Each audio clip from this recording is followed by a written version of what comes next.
So, because a lot of people asked me how the throw barb works, I decided to make a short video. I try to make it as short as possible. I try. So, we start directly. We start with skills, gear, no, skills, breakpoint gear, and stats. And then I've recorded 2 maps for you, so you can see it in action. I said in the beginning, my character is not min-maxed. It has pretty good gear, but it's not pretty min-maxed.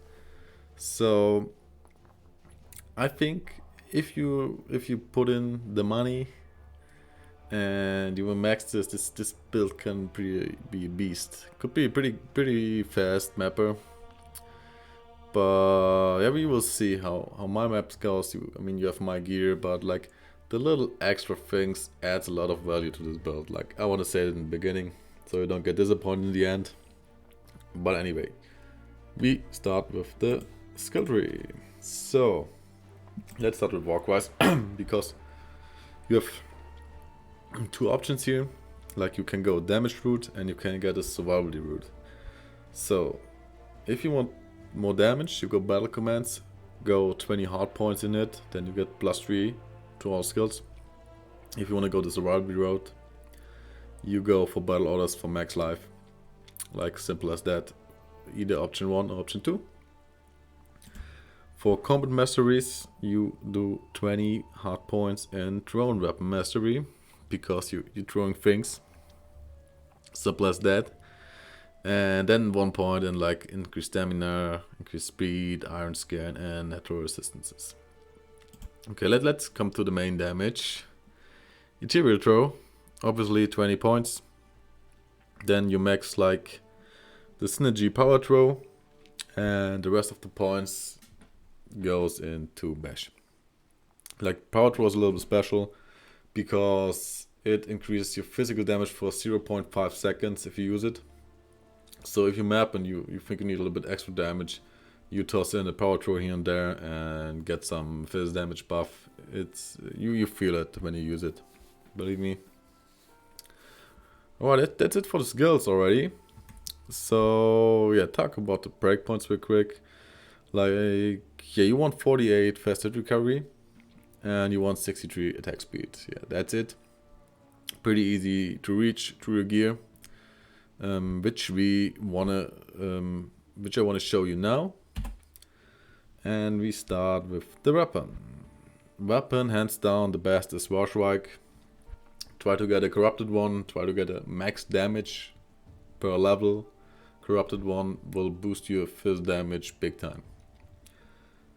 For the helmet, one option, Arreat, edge as much, open socket as you can get. And then you socket it either with like max damage jewels or like percentage ED jewels. I recommend, I have ED jewels socket, but I would recommend going for max damage sockets. Just because we have a lot of ED. I'm using a Fortitude and a Phoenix. In this build we have a lot of ED already. So I think max damage jewels will give you more overall damage. But yeah. It's up to you what you have laying around and shit.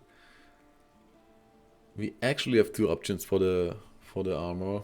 We have Fortitude for pure damage, and we have like the quality of life option, like Enigma. You get the warp skill, faster on walk. You get like some magic find, and you get +2 to all skills. Also good option, but I could recommend going Fortitude. Just because, yeah, you will need, for the new maps and like the mods, you will need like all damage you can get. So I would also go with Fortitude at this time. For the clothes, you lose Slaying of Hands.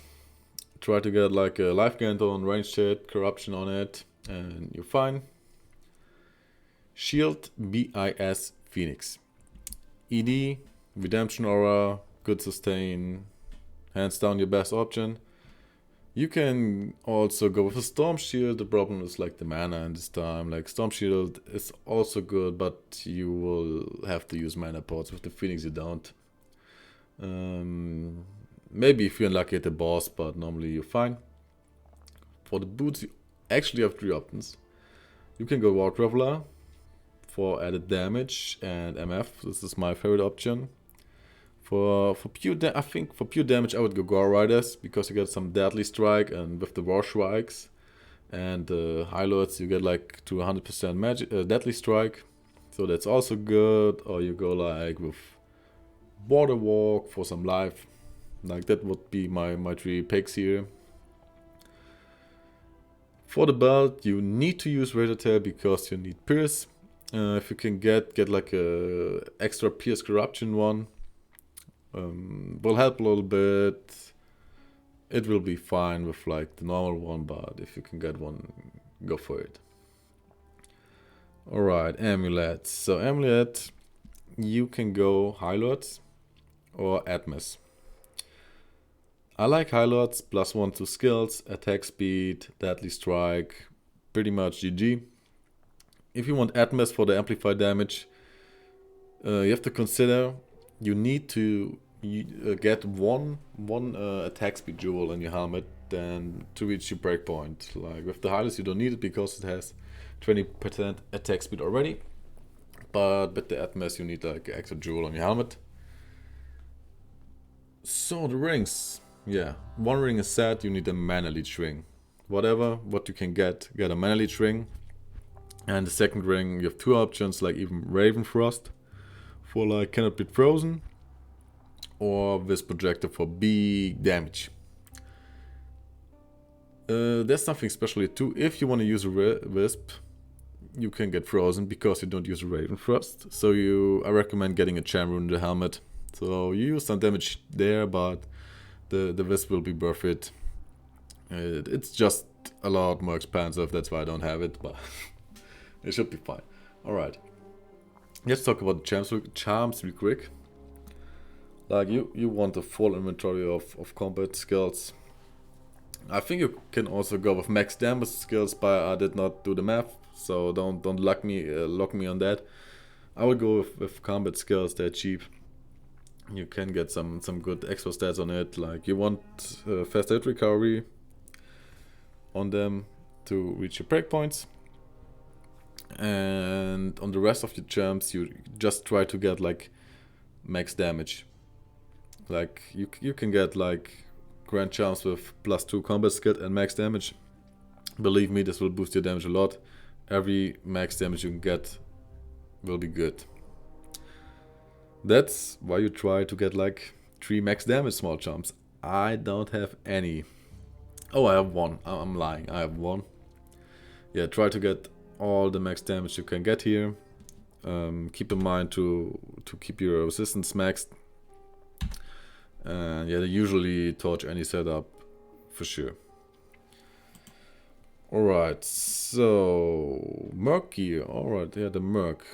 Like I said in my last video, Merc gear is Merc survivability is a science. I'm not a master. My Merc dies all the time. I don't know why.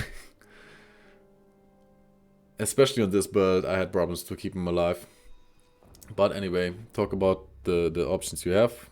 If you really want to go full all out, I would recommend get an Act 2 Merc with a Bright rune word for the concentration aura. If you want more quality of life, like I like it, you get a Silence rune word for like an Act 5 Merc. Or you can go like, if you want damage, you can go with a Lawbringer for the low budget Bright. It's up to you. Yeah, my Merc used like a Chef Stop and a Steel Shade, and that's pretty much it. Pretty generic. Like I said, man. If you find a solution to keep this fucker alive, please write me DM. Okay. Yeah, stats. Actually, on the stats you have 2 options too. Like you can either go the max block route, or you go max life route. Let's start with the max block route. Like I'm max block, right? Let's see if I'm not lying. Yeah, I'm max block. The thing is, you need a lot of decks. I have 360 decks, but it gives you survivability through block, and dex scales your fizz damage and your attack rating, so you also get damage through it. So in my opinion, max block is superior. You can also go for life, so you just put as much decks to via your Warshrikes. But you already need like 142 decks for Warshrike, so you already have a chunk of points in here. But it's like personal preference, right? So either one is fine. Yeah, strength 156 for the Phoenix or the Stormshield, 0 points energy. Let's see how much life I actually have. Okay, I have 1.6k life, and this was fine for me, to be honest. I think if you are like 1.6, 1.8, 1.5, you should be Gucci. So that's about that. Yeah, that was quick. We got everything covered, I think. If I have anything forgotten, write in the comments, or if you have any questions or want to chill, you can come to my Twitch stream. My username is skills_44. I will link it in the description. I actually tried to write up everything I said in the description, like a little guideline, so if you struggle you can look it up there. And now I have recorded 2 maps for you. I think it was the Cellar and I think a Master Crypt, yeah. And we will play this after the video ends. And yeah, like I said, man, if you have any questions, check me out on Twitch, or write in the comments, or write me at Reddit or whatever, however you want it. And if you have any questions, just hit me up. Thanks for watching, and enjoy the mapping videos. All right.